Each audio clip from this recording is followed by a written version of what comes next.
What if someone recently asked me, what if this were their first time going to Spain, what would they do?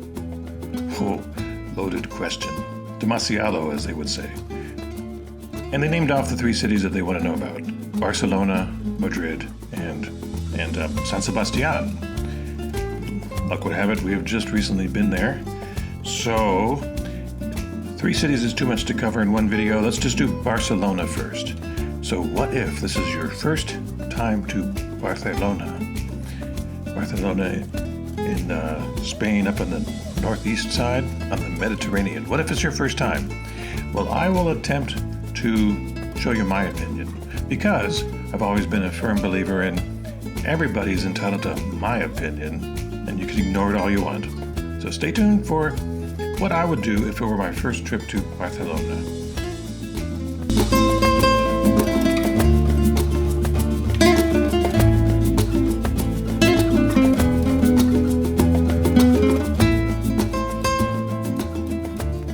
So you've arrived in Barcelona.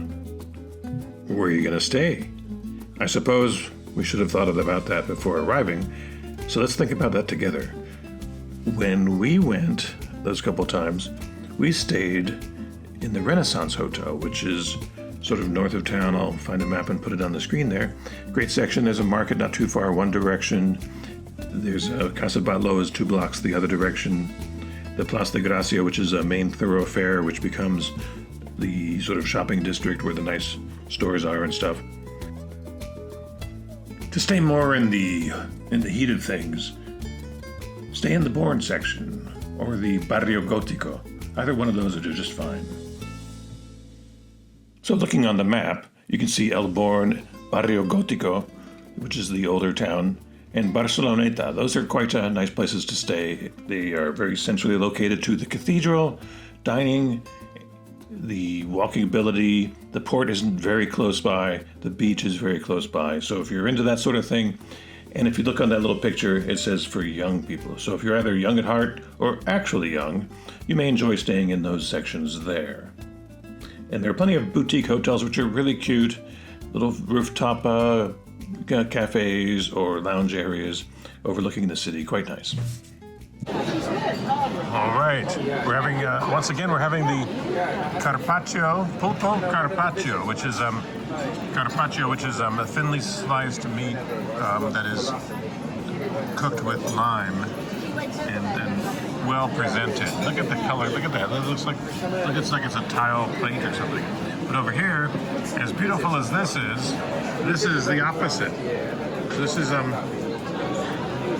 either mud from a volcano, or it's squid rice with squid ink, with clams and calamares. Squid. So enjoy. This is quite the meal. Here, oh, by the way, we're at a restaurant called Gats. There it is over there in Barcelona. Well, that's a hint that we're going to talk about food now. What kind of food can you get in Barcelona? Well, it is on the Mediterranean, so seafood is probably the best bet there. But there's food of all kinds because it is a cosmopolitan city. So what we found, what I like to do is not so much hit the touristy spots or the Instagram spots, but find where the locals eat. So we found this one that I repeat several times called Bar Kelta.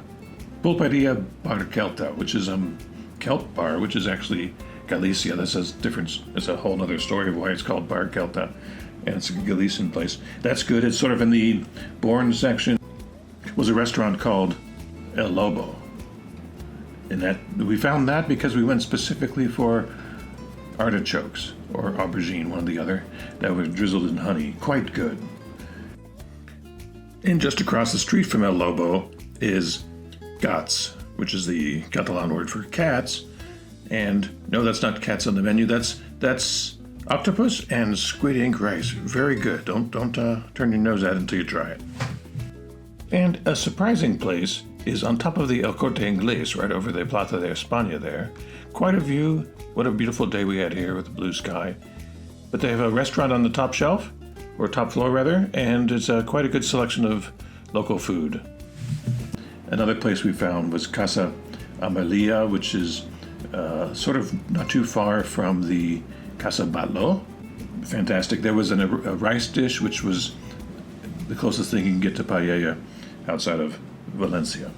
So the next type of food we got was at the first place we went in Barcelona was Vaso de Oro, so glass of gold, or golden cup, you might say. And that's in the Barceloneta, just into the Barceloneta down by the harbor. Great place.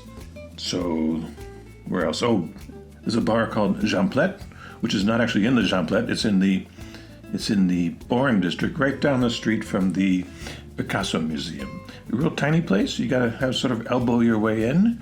Yeah, there are some locals there, but it's a lot of tourists in there.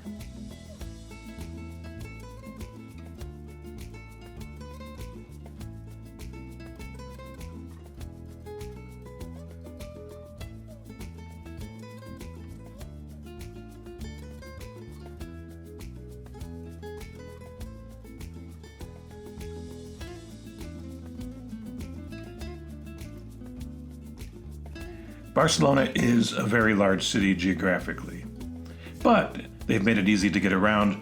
There is a very good public transportation system underground and various ways above ground. There's a tram system, there's a bus system, and that fancy electric bus we just showed. But one form of transportation I recommend is going from one side of the port to the other.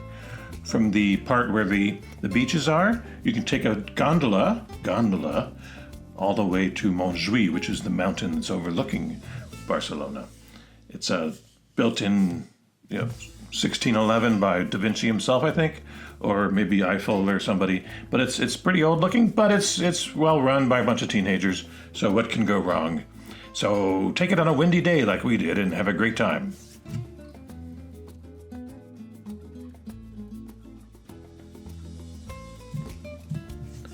Besides all the walking and eating, there are other things I recommend doing as well. Two things. One, visit something called Montserrat. So it's not technically in Barcelona, it's just over the mountains surrounding Barcelona. It's a monastery perched on this promontory, and I'll explain how that promontory got you. There's two stories. It's a beautiful monastery. The ride up to it, and while you're there, is really good. Get the cheese. These local vendors are selling this little container of cheese, and they put a little honey on it. It's really good. Eso se llama mató. This is called mató. Mary mató. It's queso y miel. Sí, señor. ¿Quieren probar un poquito de queso? Before we get to the last thing to do, the second thing to do, there's one other thing to do. There's always something else to do. Palau de Musica. We were lucky to see the youth orchestra play Rachmaninoff's piano concerto. It was amazing. So I'll put a link in our video in the comments below to that video where they're playing. It's amazing.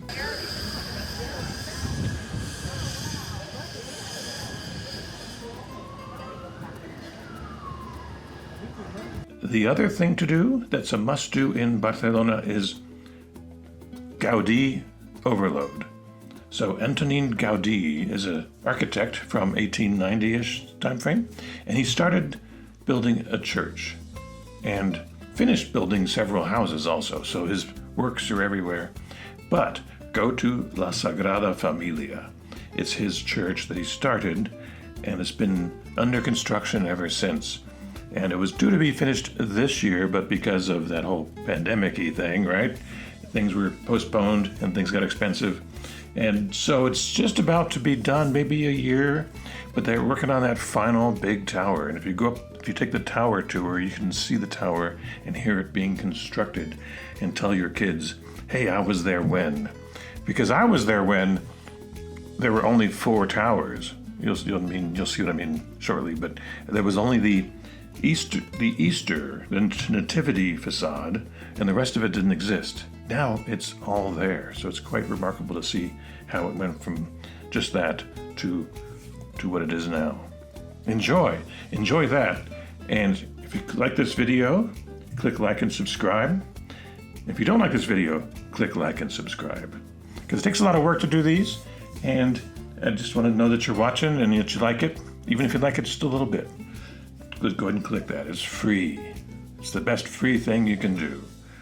So that's enough begging for me. I've got more traveling to do, and then going to do a video on Madrid next. What to do if it's your first time to Madrid. Now I have a lot more experience in Madrid, so it's going to be hard to not make that a 9-hour video, but we'll see.